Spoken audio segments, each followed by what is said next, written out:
कारंजले गांजले त्यासी म्हणे जो आपुले बोला जी कारंजले गांजले त्यासी म्हणे जो आपुले तोची साधू ओळखावा देव तेथेची जाणावा पुढं नवनीत तैसे सज्जनाचे चित्त। पुढचं चरण महत्वाचं आहे। दया करणे जे पुत्राशी तेसी दासानी दासी। आणखी शेवटचं महत्वाचं आहे। तुका म्हणे सांगू किती देव दुसरी ओळखायचा नाही। तुका म्हणे सांगू किती तोची भगवंताची मूर्ती। कोणाची? कोण कोण? जे कारंजले असे जे जगामध्ये कोणी आहेत त्यांच्यासाठी ज्यांचा हात पुढे होतो त्याला देव म्हणावं, लक्षात ठेवा। मी बऱ्याच वेळेला सांगत असतो, बऱ्याच लोकांना ते खटकतं सुद्धा। आता तुम्हाला सगळ्याला मी प्रश्न विचारतो, ऐका। मोठमोठी मंदिरं झाली पाहिजेत का? तर झालीच पाहिजे। इकडे लक्ष द्या। मोठमोठी मंदिरं झाली पाहिजेत का? तर झालीच पाहिजेत। त्या मंदिराला आपला सहभाग मिळाला पाहिजे का? तर मिळालाच पाहिजे। पण एवढं सगळं करून देवाची कृपा आपल्यावर होईल का नाही मला माहित नाही। पण एखाद्या गोरगरिबाला 4 पत्र्याची खोली बांधून दिली तर देव लाख पटीने तुमच्यावर कृपा करेल, लाख पटीने कृपा करेल, लक्षात ठेवा। जे का रंजले गांजले तुकाराम महाराजांच्या काय वळ्या चुकले होते का? काय झालं होतं नक्की तुकाराम महाराजांचं? देवाला जर बघायचा झाला तर तुकाराम महाराज सांगतात, माळावरचा दगड जरी तुम्ही निष्ठेनं श्रद्धेने पूजला ना तरी 50 कोटीच्या मंदिरातल्या देवाची पूजा केल्यानंतर जे तुम्हाला फळ मिळणार नाही तो माळावरचा दगड देईल। पण पाहिजे काय? निष्ठा पाहिजे, श्रद्धा पाहिजे, विश्वास पाहिजे, लक्षात ठेवा। तो खूप बऱ्या सांगतात, देव तो आहे, देव तो आहे महाराज। देवाला महानैवेद्य झाला पाहिजे का नाही? झालाच पाहिजे। महानैवेद्य म्हणतो मी, नैवेद्य नाही म्हणत मी। देवाला महानैवेद्य झाला पाहिजे का नाही? पण झालाच पाहिजे।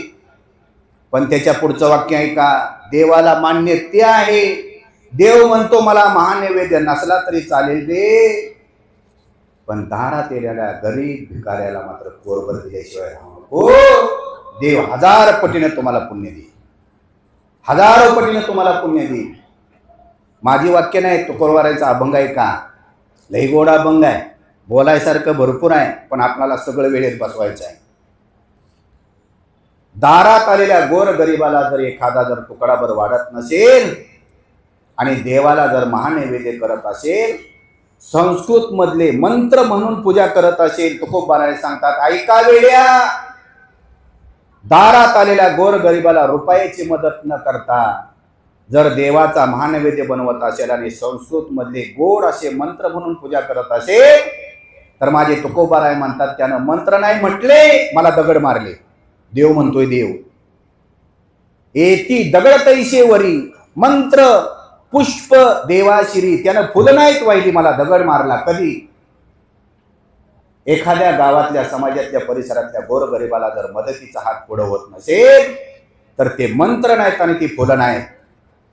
याच्या पुढचं ऐका, हाताची शोभा, बोटाची शोभा, हाताची शोभा बोटातली अंगठेनी होत नाही। शास्त्र सांगतं हाताची शोभा हस्तस्य भूषणम दानम, हाताची शोभा दाना नाही, लक्षात ठेवा।